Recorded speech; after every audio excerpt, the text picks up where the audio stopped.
Tanzania. Hii ni James leo habari, lakini kwanza ni mtasari wake.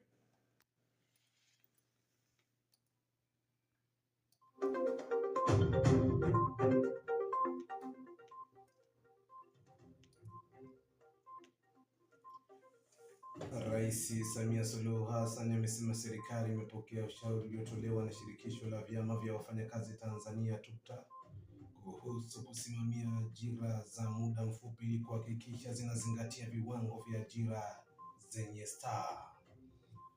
Na mtoto jinsia ya kiume mwenye umri wa siku 14 mkazi wa mtaa wa Iyela kata ya Iyela jijini Mbeya ameibwa na mtu asiyejulikana Iyela jijini Mbeya.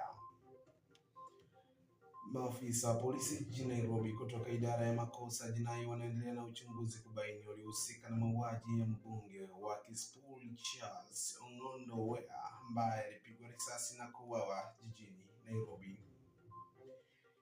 Na katika michezo, shauri lililofunguliwa na Yanga katika mahakama ya kimataifa ya usuluhishi wa michezo CAS kuomba mechi ya marudiano ya ligi kuu baina yao na Simba isipangiwe